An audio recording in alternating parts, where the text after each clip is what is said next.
Kan nama saya Ramadi Assalamualaikum warahmatullahi wabarakatuh. Perkenalkan saya Farisa Alino dengan nomor 2302220. Jadi kali ini aku bakal jelasin bab 1 dari proposal kami, yaitu tentang pendahuluannya.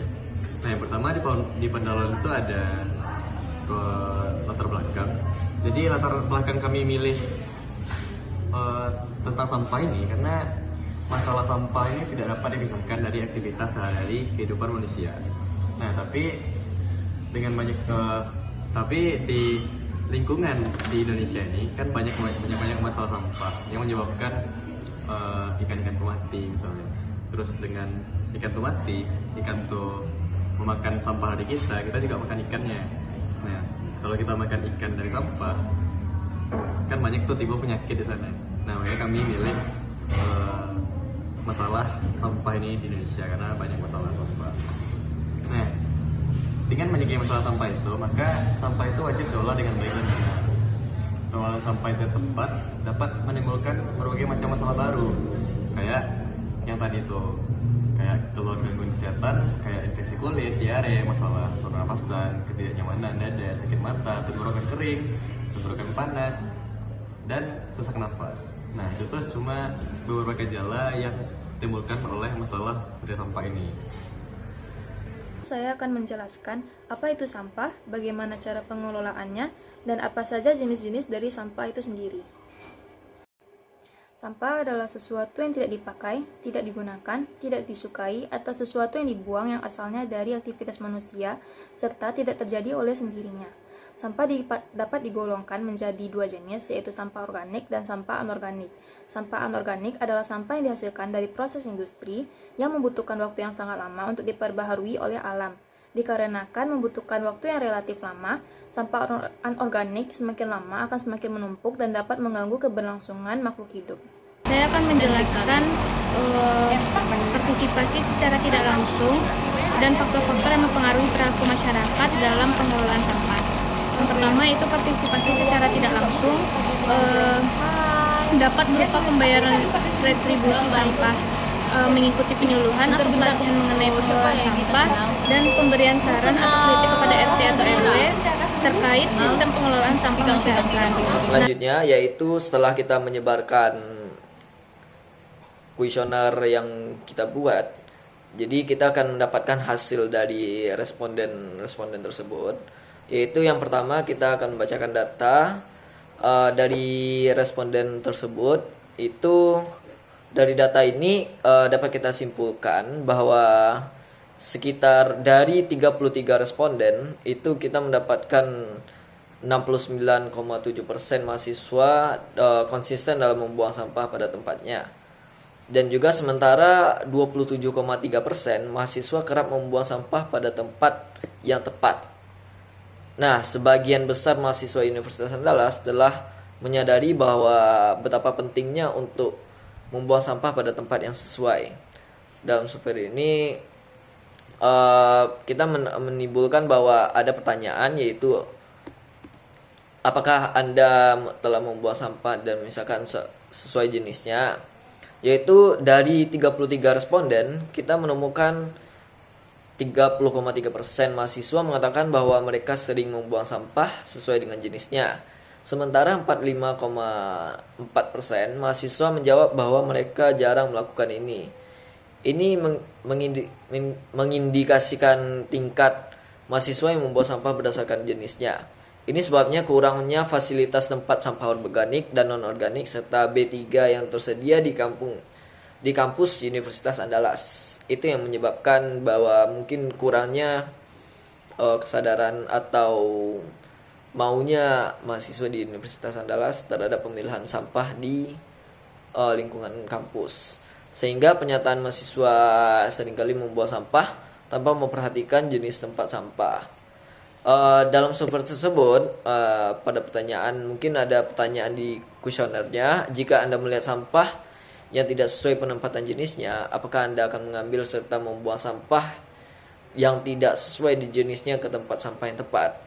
Nah, kita mengumpulkan bahwa dari 33 responden itu sebanyak 51,1% mahasiswa mengatakan bahwa mereka jarang akan memungut dan membuang sampah tidak sesuai jenisnya ke tempat sampah yang benar. Sementara 6,1% mahasiswa menyatakan bahwa mereka tidak pernah melakukannya. Mengapa hal demikian? Menurut hasil data tersebut, mahasiswa masih memiliki kesadaran yang rendah tentang pemilahan sampah di sekitar mereka dan masih memperhatikan perilaku pribadi mereka sendiri. Pada pertanyaan selanjutnya, kita mendapatkan bahwa pertanyaannya seberapa sering Anda memisahkan sampah. Nah, di sini kita memperoleh bahwa sebanyak 42,4% mahasiswa sering memisahkan sampahnya, sedangkan 36,4% lainnya jarang dalam memisahkan sampah.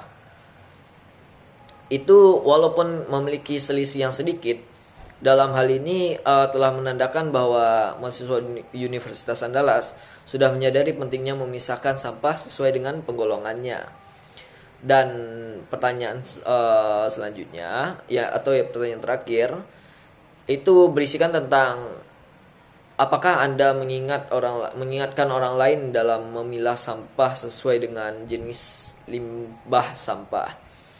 Itu kami mengumpulkan sebanyak 24,2% mahasiswa menjawab selalu mengingatkan orang lain guna membuang sampah sesuai dengan jenisnya, dan 33,3% mahasiswa menjawab sering mengingatkan orang lain untuk membuang sampah sesuai dengan jenisnya. Dan juga 39,4% mahasiswa menjawab jarang. Dan juga 3,1% lainnya tidak pernah mengingatkan orang lain. Pertanyaan ini mencerminkan sikap mahasiswa terkait mengingatkan orang lain dalam membuang sampah sesuai jenisnya. Kali ini aku bakal ngejelasin tentang faktor-faktor yang mempengaruhi perilaku masyarakat dalam pengelolaan sampah. Yang pertama itu adalah faktor tingkat pendidikan, yang dimana tingkat pendidikan masyarakat berhubungan dengan tingkat partisipasi masyarakat dalam pengelolaan sampah. Yang kedua adalah pengetahuan. Pengetahuan yang dimiliki masyarakat mengenai pengelolaan sampah merupakan faktor yang mempengaruhi partisipasi masyarakat dalam mengelola sampah. Selanjutnya ada persepsi.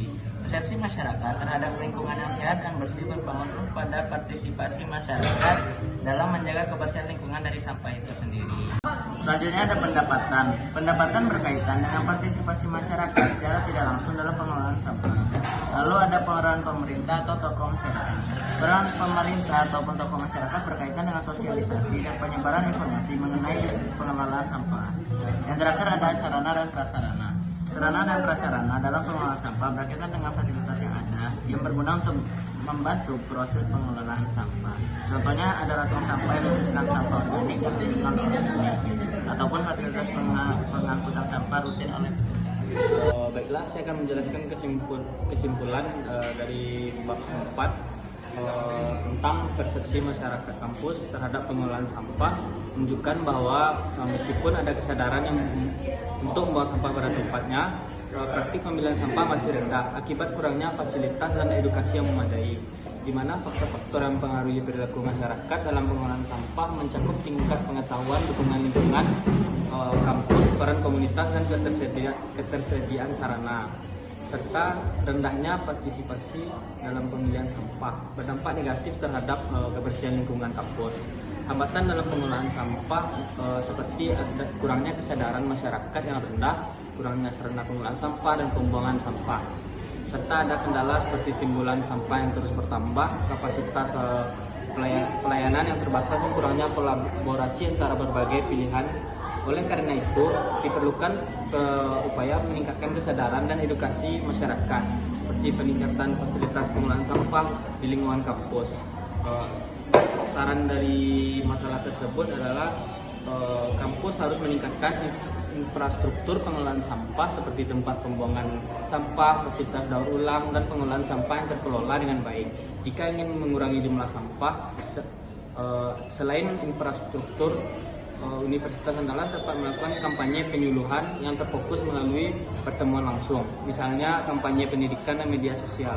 Upaya mengurangi pengelolaan sampah, masyarakat harus menyadari tentang pentingnya pengelolaan sampah untuk menjawab termasuk pemilihan sampah di sumbernya, mengurangi penggunaan plastik sekali pakai, dan praktik-praktik ramah lingkungan lainnya. Dengan adanya kerjasama antara pihak kampus dengan mahasiswa akan lebih mudah untuk melakukan pengelolaan sampah sebagai upaya untuk mengurangi sampah.